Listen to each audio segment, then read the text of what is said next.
जय जगन्नाथ नमस्कार। संस्कृति और सचेतनतार स्वर जीवन आमर दायित्व आमर कार्यक्रम को आपण मानकु स्वागत। आज मु आपण मानकु एमिति एक औषध विषय रे कहिबी जहाँ पाई डाक्टर को प्रेस्क्रिप्शन दरकार नहीं, मेडिकल स्टोर जीवा दरकार नहीं एवं पैसा मध्य खर्च हुए नहीं। जो औषधटी आम शरीर पाई आम मन पाई बहुत उपकारी अटे से औषध होची हस।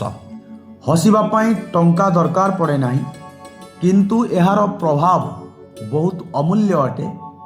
ए कथा आमको बुझिबार अछि। मुहरे हसतिले मनर भार टिके हल्का हो जाए, एटी कांदिले लुह भी पर हो जाए, हसीदेले पर भी आपणार हो जाए। तेणु आम जीवन रे खुशी रे रहिबा पाई आमे हसिबा दरकार। हस मनीष जीवनर सबुठारु सहज और सुंदर अभ्यास। हसिबा समय रे शरीर रे भल अनुभव होगा सहित मन भितरे आनंद भरी जाए। चाप और टेंशन कमेबा पाई हस साहाय्य करे। हृदय और रक्त संचालन पाई हस बहुत उपकारी अटे। शरीर को आराम देबारे हस सहाय होइथाय। आउ हस मन उपर बहुत प्रभाव पकई थाए। मनर चिंता और चाप को किछ समय पाई हस हल्का करि देथाय। मनोबल भल करिबा पाई हस साहाय्य करे। विषाद, एकाकीपण और नकारात्मक चिंता सहित मुकाबिला रे हस सहाय होइथाय। अन्यमानक सहित आत्मीयता बढ़ाइबा पाई हस बहुत साहाय्य करिथाय। आज हस किंतु कमी जाउछि। मनीष आज टेंशन रे जीवन बितौछि। आज मनीष पाखरे सुविधा बढ़िछि, किंतु चिंता मध्य से अनुसार बढ़िछि। टंका, काम, परिवार, भविष्य, सोशल मीडिया एसबू मध्य आमे हसिबा को भूली जाउछन्ती। हस आम जीवन पाई आवश्यक अछि।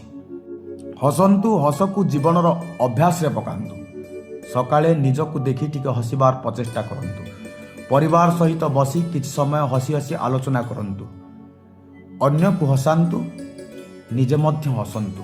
हस सबु रोगर औषध नुहे, किंतु भल जीवनर एक सुंदर साथी।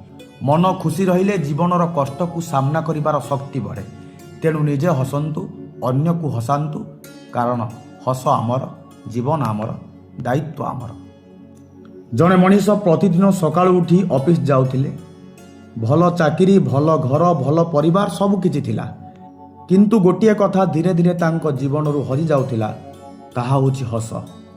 सकाळे चिंतारे रहुथिले, ऑफिस रे चापरे रहुथिले, घर को फेरिले भविष्यतर चिंता, पिलांक चिंता, एई सबु चिंता भितरे निज जीवन को बुड़े रखुथिले। पिलांक पई समय दबा कथा कहिले कहउथिले मो पाखरे समय नाही, मु बहुत व्यस्त। दिने तांको छोट पुओ से लोक जन को पचारिला, बापा तमे शेष थर जीवन रे केबे हसीथिल? से हठात चुप हो गले। पुओ पुणी कहिला, बापा तम पाखरे आम पई सब किछि अछि, किंतु तम पाखरे हसटा नाही। से दिन से बुझिले जीवन रे केवल टंका रोजगार करिबा नुहे, जीवन को अनुभव करिबा मध्य दरकार। से दिन ठारू से प्रतिदिन परिवार सहित किछि समय दबा सहित हसिबा आरंभ कले, हसिबार अभ्यास कले। आमे जीवन पाई रोजगार करूचंती, किंतु रोजगार करी करी जदि जीवनर हस को आमे हरई दबा, तेबे लाभ कौन अछि? समस्या आम जीवन में आसब, चिंता आसब, विफलता आसब, कई आमको दुखित करदेव, किंतु प्रत्येक समस्या को आम जीवन को टाणी नहीं बसी रहिबा दरकार नहीं। केबे केबे हसिबा मध्य एक प्रतिबाद दुख विरुद्ध रे, समस्या विरुद्ध रे। तेणु हसंतु, अन्य को मध्य हसांतु। हस आम शरीर और मन पाई बहुत उपकारी अटे। आमे जेतेबेले हसी थांती, शरीर रे सेतेबेले भल अनुभव आसीबा सहित आम मन भितरे आनंद खेली जाए। तेणु हस को केवल हस बोली भावंतु नाही, यह आम शरीर पाई बहुत उपकारी। ए कथाटा को निश्चित भाव में स्वीकार करंतु। हस हेउची मन और शरीर को आराम दबार एक सरल उपाय। जड़े मनीष बहुत चिंतार रास्तार जाउथिला, ता मुहरे दुखर आवाज थिला। रास्तार जड़े अजणा वृद्ध से लोकटी को देखि हसीदेले। से मनीष मध्य हसीदेला। वृद्ध कहिले, देखिल मो पाखरे तम समस्यार समाधान पाई किछि रास्ता नाही, କିନ୍ତୁ ତମ ମୁହଁରେ ଗୋଟେ ହସ ଆଣିପାରିଲି, ଇଏ ମୋ ପାଇଁ ବଡ଼ କଥା।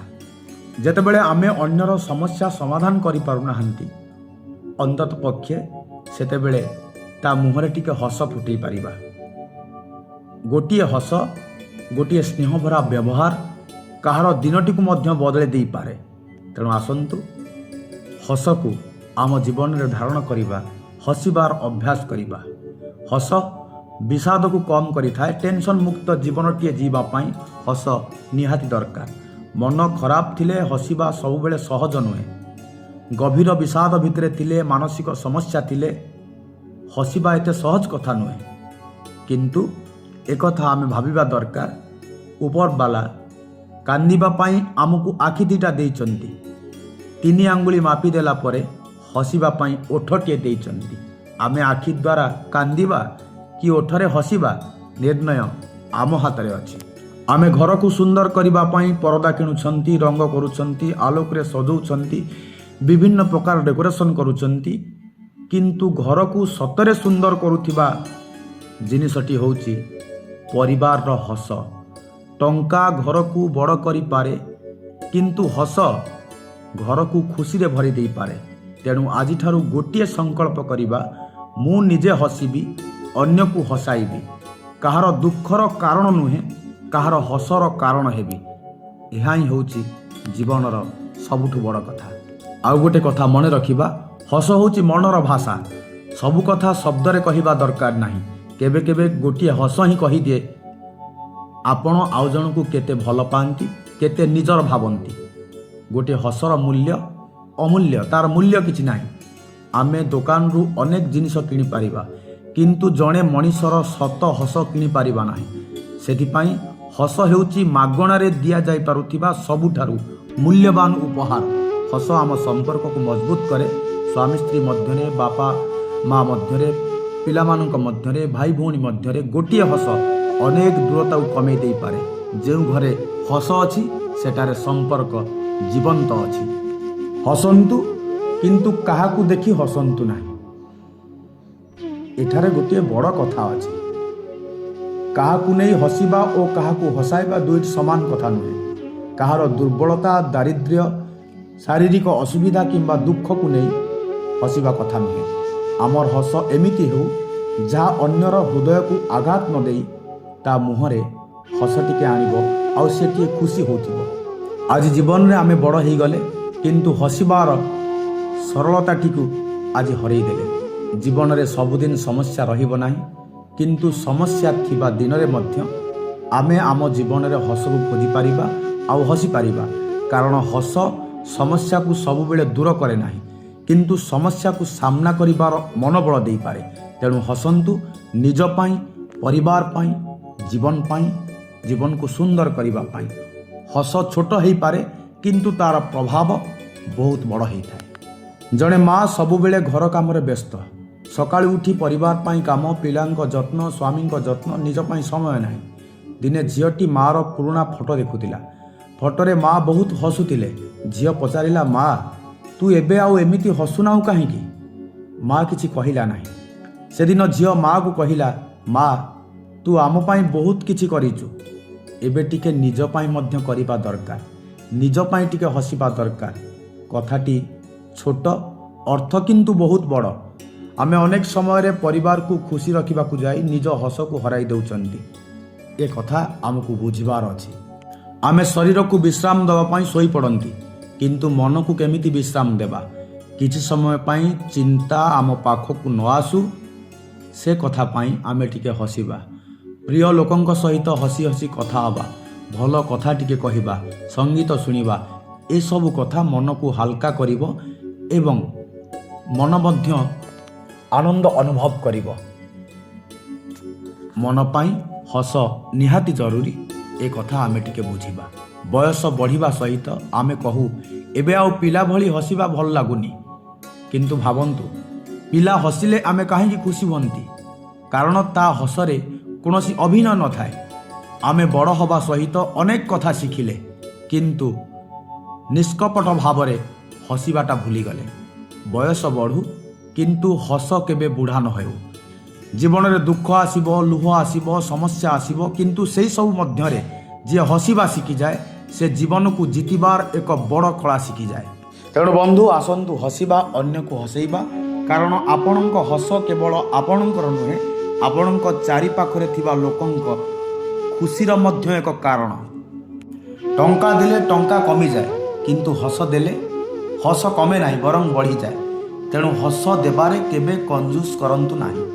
ହସନ୍ତୁ କିନ୍ତୁ ଅନ୍ୟକୁ ଆଘାତ ଦେଇ ନୁହେଁ, ହସାନ୍ତୁ କିନ୍ତୁ କାହାକୁ ଅପମାନ କରି ନୁହେଁ। ଆପଣଙ୍କ ହସ ଏମିତି ହେଉ ଯାହା ଦେଖି ଅନ୍ୟ ଜଣେ କହିବ ଆଜି ମୋ ଦିନଟା ଟିକେ ଭଲ ହେଇଗଲା। ହସ ମାଗଣା କିନ୍ତୁ ତାର ମୂଲ୍ୟ ଅମୂଲ୍ୟ। ଆସନ୍ତୁ ଜୀବନକୁ ହସମୟ କରିବା, ଆମ ଚାରିପାଖରେ ହସର ବାତାବରଣ ସୃଷ୍ଟି କରିବା, ନିଜେ ହସିବା, ଅନ୍ୟକୁ ହସେଇବା। ହସ ମାଗଣାରେ ମିଳୁଥିବା ଏକ ଔଷଧ ପଇସା ଖର୍ଚ୍ଚ କରି ଆମେ କିଣୁଛନ୍ତି। ମାଗଣାରେ ଯେଉଁ ଔଷଧ ଆମକୁ ମିଳୁଛି ଏବଂ ଯାହା ଆମ ପାଇଁ ଉପକାରୀ, ସେହି ହସ ରୂପକ ଔଷଧକୁ ଆସନ୍ତୁ ଟିକେ ଟିକେ ଖାଇବା ଆଉ ଜୀବନକୁ ସୁନ୍ଦର କରିବା। ଆମେ ହସିବା କି ନ ହସିବା ନିର୍ଣ୍ଣୟ ହେଉଛି ଆମର, କାରଣ ହସ ଆମର, ଜୀବନ ଆମର, ଦାୟିତ୍ୱ ଆମର।